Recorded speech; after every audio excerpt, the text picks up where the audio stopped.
Hi, welcome back to our off-grid homestead. It's Lori, and if you're wondering what we are doing to prepare for the snow that's coming, just stick around. I'm going to tell you. Welcome to Ridgehaven Homestead. From the mountains of Upper East Tennessee, we share snippets of our off-grid life, cabin build, and garden blessings. Pour yourself a cup of tea, sit back, and take a peek into our off-grid home and family. We live in an off-grid homestead, and we use solar, and we are getting gently falling snow right now.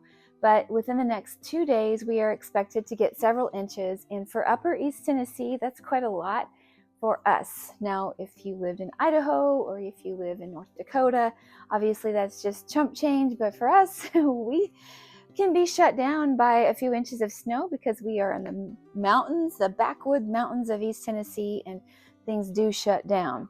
Let me just tell you what we do to prepare with our off-grid system. Everybody should be preparing, whether you're on-grid or off-grid. Everyone should be getting the basics. Make sure you have enough food.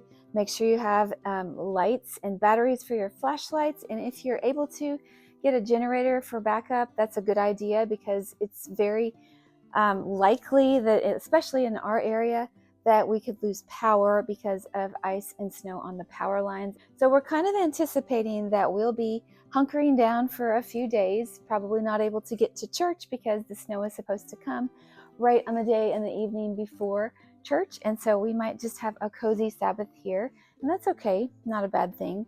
But today I'm kind of keeping these things in mind, that the snow is coming, and today I feel like kind of is the day to prepare.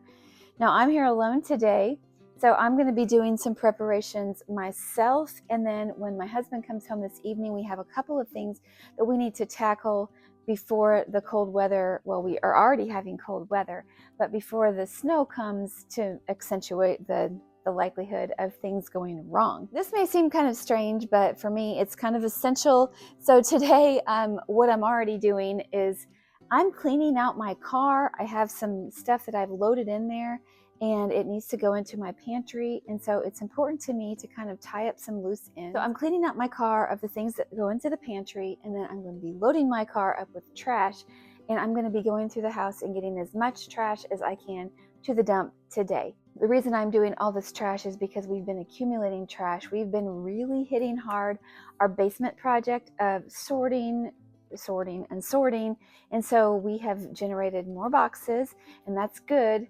But I don't like to have it piled up around us. And that really has nothing to do with this cold weather coming. But for me, in my mind, it kind of does, because I'm like, if we're going to be stuck here, I want that out. I want it taken care of. I don't want it just hanging around. So we all have to look at it and work around it. What I would normally be doing on my way back from taking the trash is filling up our gas tanks for the generator. We don't use the generator all the time. We only use it for backup on cloudy days like this, and then when other things happen. And so we normally fill up about 4 gas cans and keep them on hand at all times if we can. Now, my husband went on Sunday, this is Wednesday, and he went on Sunday and filled up tanks, and I'm gonna have to check to see how many he filled up because I didn't notice. So if he has only filled up a couple, I'll probably grab another couple more to fill them up, just to have them on hand, because it's just a good idea to always be prepared if we can. And we've had people ask us, and it's been kind of surprising. We've had people say, well, since you're off grid and when other people don't have power, you're just sitting up there with power, and don't you feel bad about that? And sometimes I am a little bit tempted to feel like that. But then I kind of feel like, well, if you went to the grocery store and bought groceries for yourself and your family, and I didn't, it's kind of like the same thing. Or if you put money in savings and then you have it for a rainy day when you need it in a pinch, then I shouldn't begrudge you that of you planning ahead. And I feel like that's just us planning ahead, because this is what it takes to run our homestead. We have to have these things because we don't have regular power from the power grid. So yeah, there's some interesting misconceptions out there, but yeah, sometimes people don't like it when other people have things that they don't have, but we've chosen to give up things that you have every single day to have these other things occasionally. So I think it sort of balances out. So don't get too mad at us for filling up our gas tanks so that we have power. So when the power goes out, we shouldn't have a great interruption in power. And so I'm not talking about filling up our gas tanks for if the power goes out, because if the power goes out, we should not be affected if our off-grid solutions and setups are working properly. But if a long time goes by when it's cloudy weather and we can't get to a gas station to fill up our gas cans, then we can have some issues also with interruption of power and then things freezing. And so everybody has to kind of think of what is going to work in their situation. So we have the gas tanks filled up, and that is for our generator. And we need the generator because we need to run the generator if we don't have enough solar power to power our well pump, because that's how we get the water out. So just like you need electricity to power your well pump, we need solar to power our well pump. And that becomes a real issue in the winter when we have a lot of cloudy days, one after another. So I've done some videos about optimizing the sunshine and then what do we do on cloudy days. You can check those out. One more thing I'm going to be doing today is filling up our water holding tanks. We have water tanks, a 275 IBC tote up the hill, but normally we pump water up to the top and then we gravity feed it down, and then that serves our house. But on frozen days, and when it's like this, we've had frozen days already, and then we'll have snow, which is just adding, keeping the ice longer. That will not work because the valves get frozen up, and we need to come up with a solution to fix that. But so far, that's not been on our list when we were thinking about doing it. We do have a backup 275-gallon tank in our basement that we fill up prior to bad weather, and then we use that. We can use it for a couple days as long as we're not doing laundry, and so that we can have water when our well pump is not working. And that actually happens quite a few times during the winter. We've been on backup for the last couple days. If we get bright spots of sunlight, then we turn the well pump on. We will get water into the tank up the hill if the nozzle is not frozen. If it's frozen, then we're out of luck.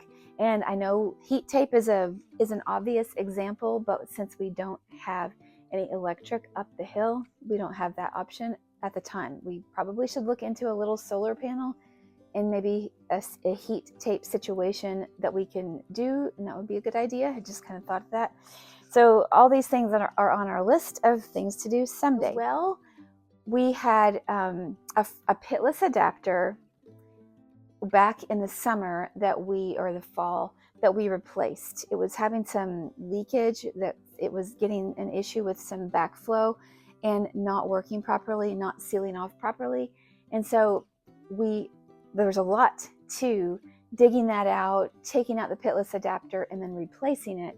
And when we did that, we left the hole open in case we needed to work on it some more, in case we needed to deal with it further, so we wouldn't have to be digging it out all the time. Well, now, then time goes by and you realize you still haven't filled the hole. So we are going to fill that hole today, whether it's with dirt or mulch or sawdust or something that will keep those pipes insulated so that they don't freeze, because nobody wants frozen pipes. So that brings me to the reminder that we will also be dripping our pipes, just barely, and that's what you should be doing as well. Everybody, that's kind of a precaution for everybody. And the other things that we're doing to prepare for the snow are basically not much.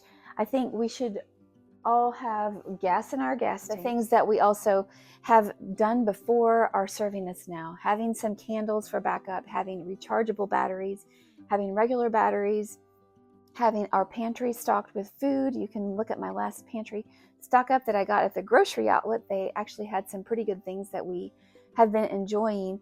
And then that's about it. Make sure we have cat food. I will be grabbing some cat food because our cats don't like to go without cat food either.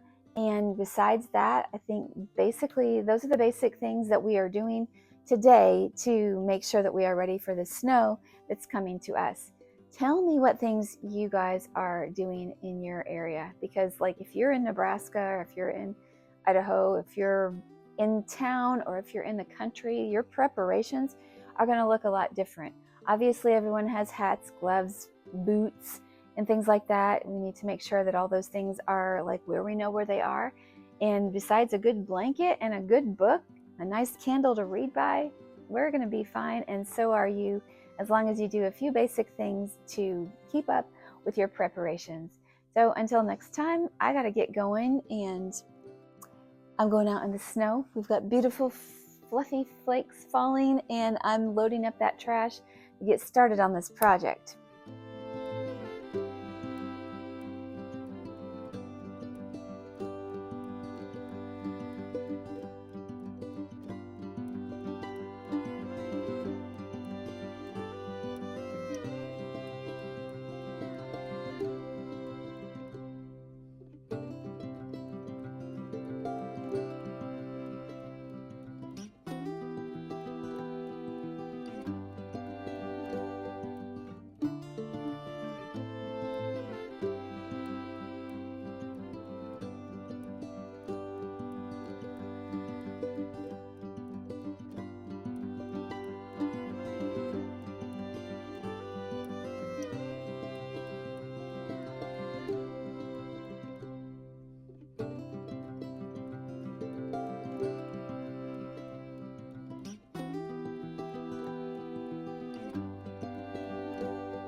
Tubby loves to watch the snow, don't you, Tubby?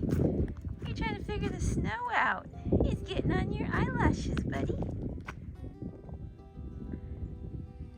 Snowflakes that fly on my nose and eyelashes. Hey, buddy. As usual, I underestimated how long this was going to take. I've been working the last, like hour and a half, 2 hours, sorting, cleaning, burning boxes, loading the trash, sweeping up piles, and it feels good, but it's taking me a lot longer than I expected. But we're getting quite a collection in my truck here.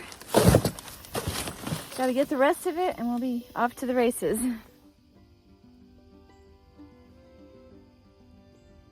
Can you see the snow coming down?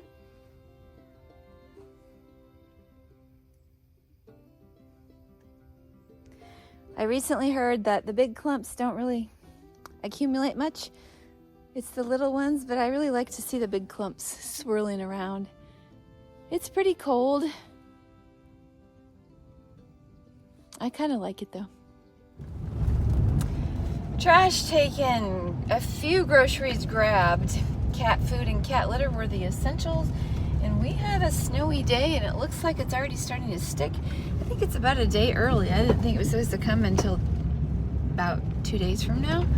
I'll have to check that forecast, but it looks like our road is already getting a little bit snowy.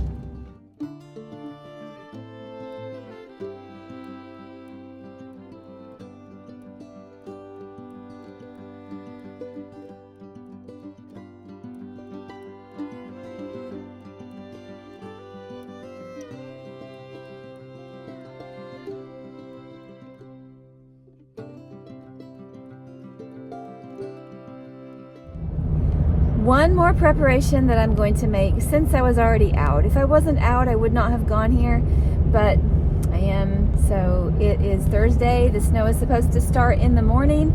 And so although I picked up one loaf of the squishy bread at Walmart yesterday for making peanut butter and jelly sandwiches, I'm going to go by Yoder's, and I'm going to keep my fingers crossed that they have the good bread in stock so that we can have regular bread.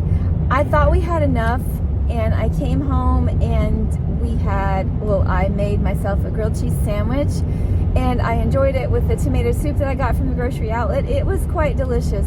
Oh my goodness.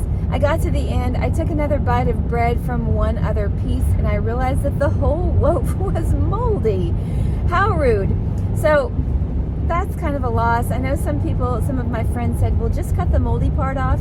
and use the rest, but I have heard that when the mold is on the outside, that it's kind of gone throughout the whole bread. So I'm not really sure that I trust it, and I think we'll just have to chalk it up as a loss.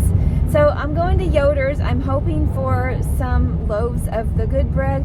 I have been so sadly bad at making bread here recently. I used to make bread all the time, and even though my friends have given me recipes that are like so-and-so's never fail bread, I have failed with it. They turned out heavy, and my family, they just don't have the heart to tell me that it's bad.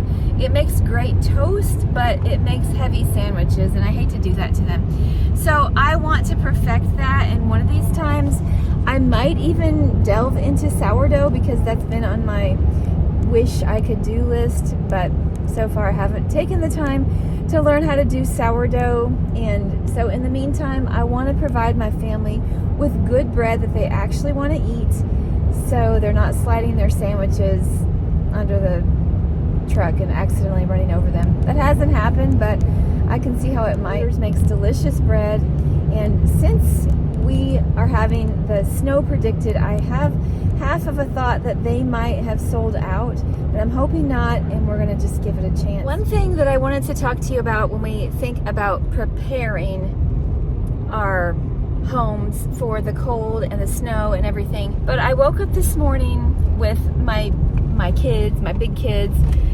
heading off to work, and it was like, when I got in my car at 9:30, it was 17 degrees. So when they left at 7:15, it had to be way colder. And so the thing that I don't know, it just really struck me that I needed to have my son put a blanket in his car.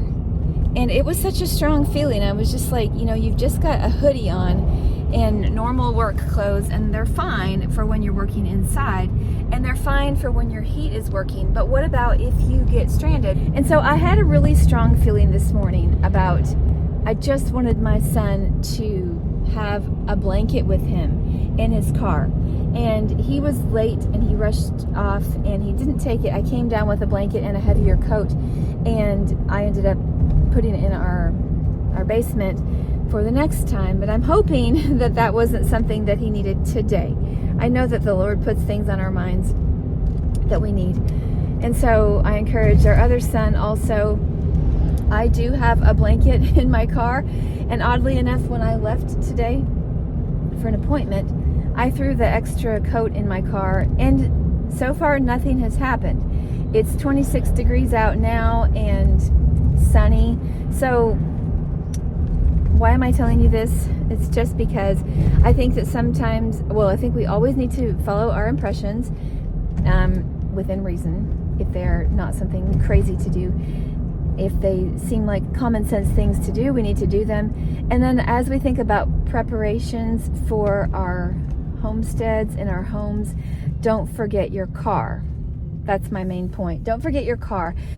If you're going to go somewhere, make sure you have gloves, make sure you have a hat, a decent coat, and a blanket, and preferably some food and water, because you never know when someone else is going to crash and you might be stuck on the road and you don't want to run out of gas.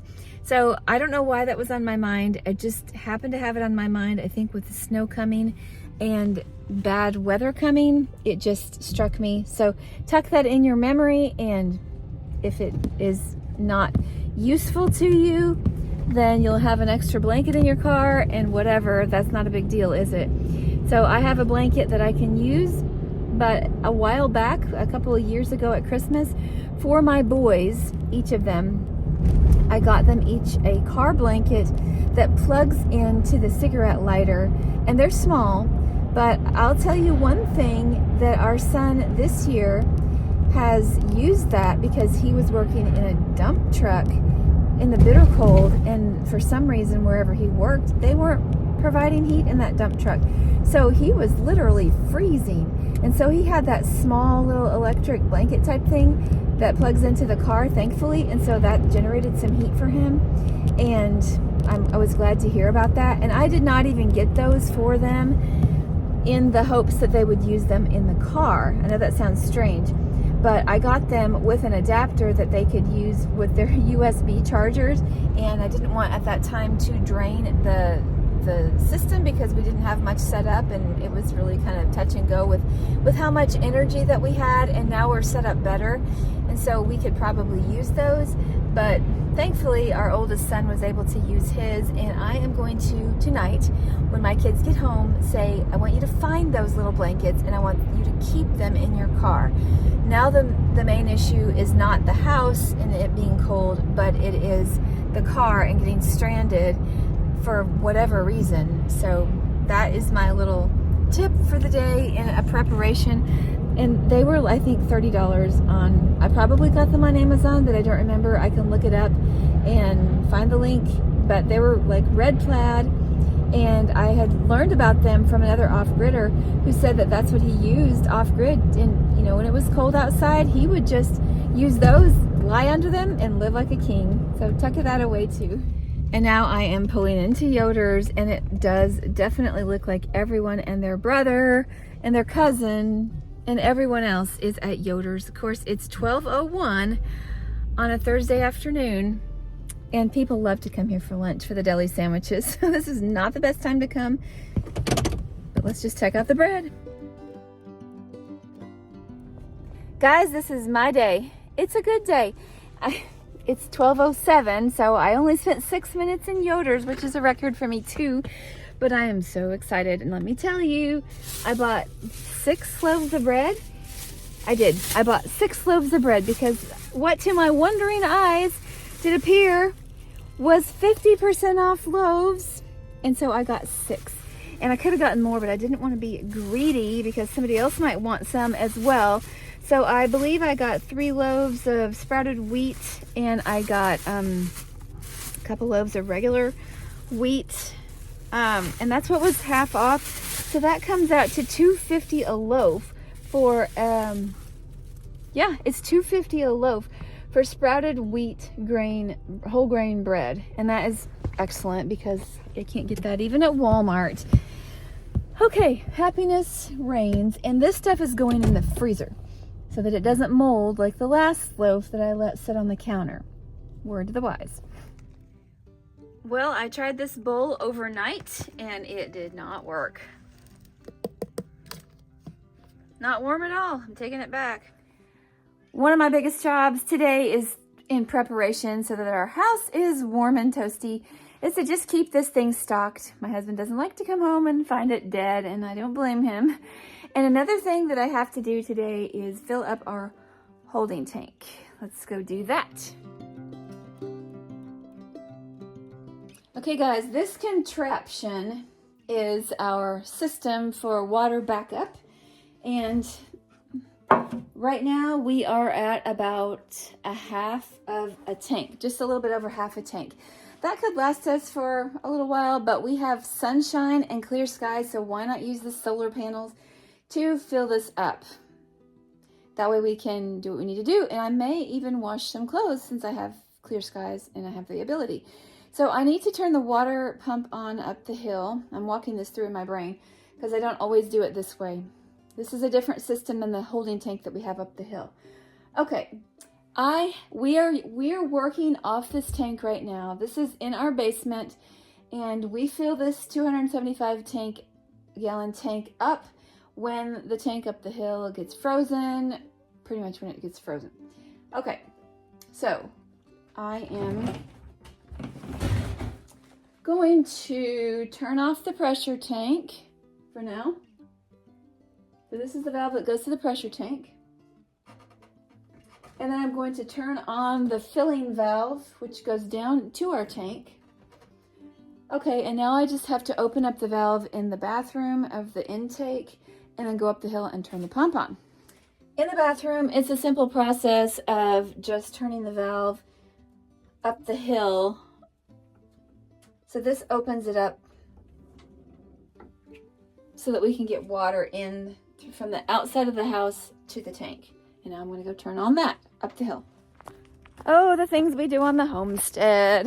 There's always seems like more work than usual just to make basic things happen. Oh, well, you hear the birdies. Okie doke. I'm turning this on. We have a good amount of sun at the moment, but unlike the tank up the hill, I cannot walk away and forget about this because sometimes the tank up the hill overflows, but I cannot overflow the one in the house. We'll be in big trouble. So I'm gonna have to check it pretty often, although it's pretty slow to fill. It's not gonna fill up like in an hour. If I had it on the inverter, it would fill up in an hour from nothing. But this just kind of gently works through the day. So my plan is to fill it up, and then we'll see what time it is, if I have enough time to fill it up again, if I were to do a load of laundry. This is what we have to think about all through the day. Do I have enough? I could have done it earlier, but I was in town. I had to go to an appointment and stuff, so I couldn't just turn it on and go because I wasn't sure if I could leave it without it overflowing. So life on the homestead continues. I would say it's been an hour that this pump has been running, and it's come up from that rung halfway up. So we'll figure another hour into 3 more hours to get this thing filled up if we had full sun, but we are not going to have full sun for another 3 hours. So I might check the batteries and see if I can just go ahead and fill it with the inverter. I'm not that patient.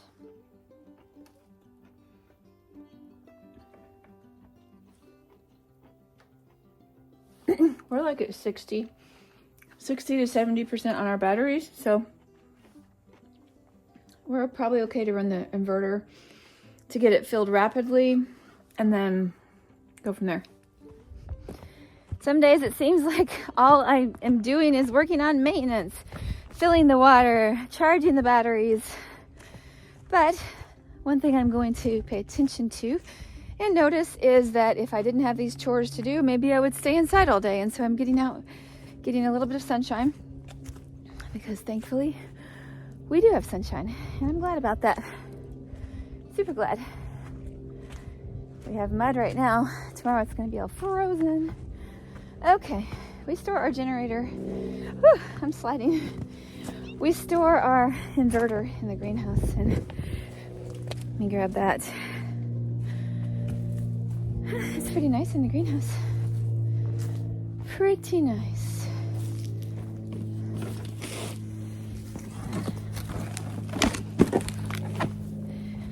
I have lots of cat friends coming to lend their opinion of things.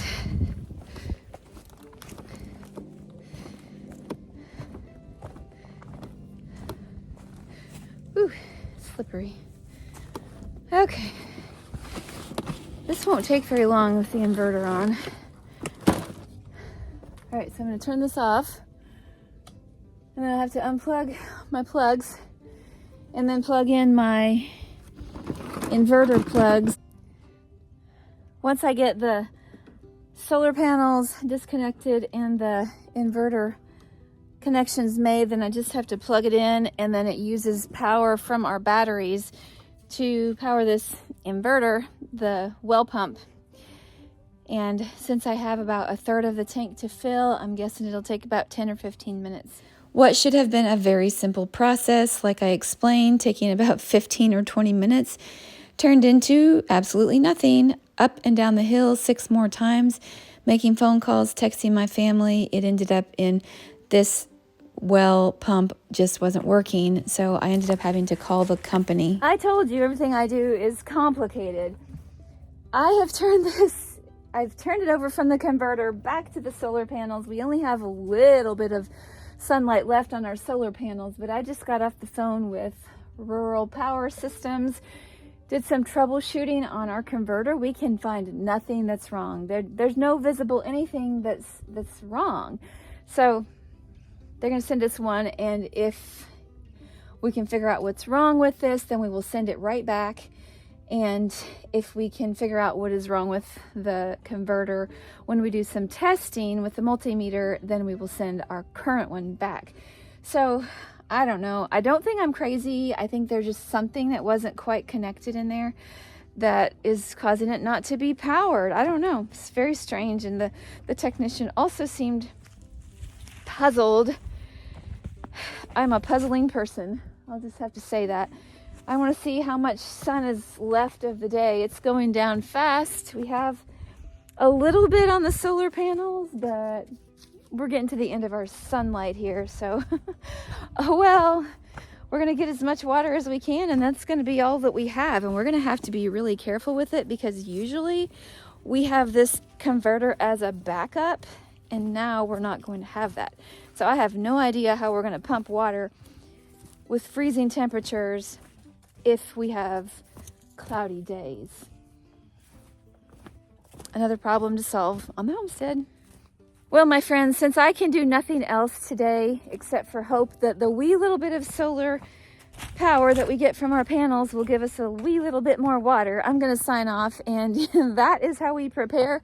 Sometimes it's a whole day of running around and figuring things out, and we never really get anywhere. That's what I feel like sometimes. So I'm sure you've had days like that too, and oh well, we'll try better. Try again tomorrow and see what happens, and we'll trust the Lord will look out for us and that we can have water as we need it. Until next time, be safe, be well, and may God bless you. And I will also add to that, stay warm.